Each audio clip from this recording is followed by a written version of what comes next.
In the last example, we only dealt with situations where the value of r was positive. Let's now look and see what happens when the value of r is negative. What I've done here is I'm going to talk about plotting the point r comma theta where r is less than 0. You should see there that I have the polar axis drawn along with an angle theta.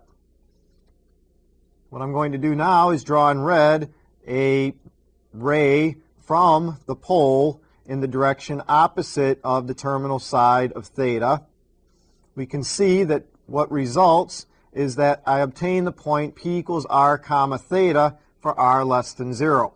In other words, when the value of r is negative and you're plotting r comma theta, you draw the angle theta and then go in the direction opposite of that to the terminal side of theta, a distance of absolute value of r units from the pole.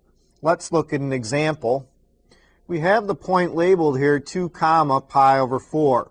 Our goal in this example is to find a way of obtaining the point P, or representing the point P, with the value of r being negative. Let's see how we're going to go about doing this.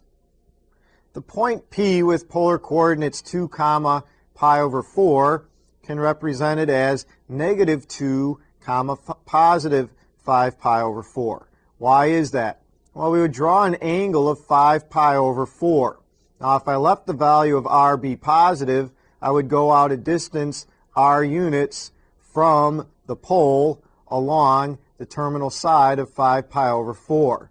But because I want a point that's going to be up here, I'm going to go in the direction opposite of that. I need the value of r to be negative. So going in the direction opposite, I would end up here, and I would represent that point as P equals negative 2 comma 5 pi over 4.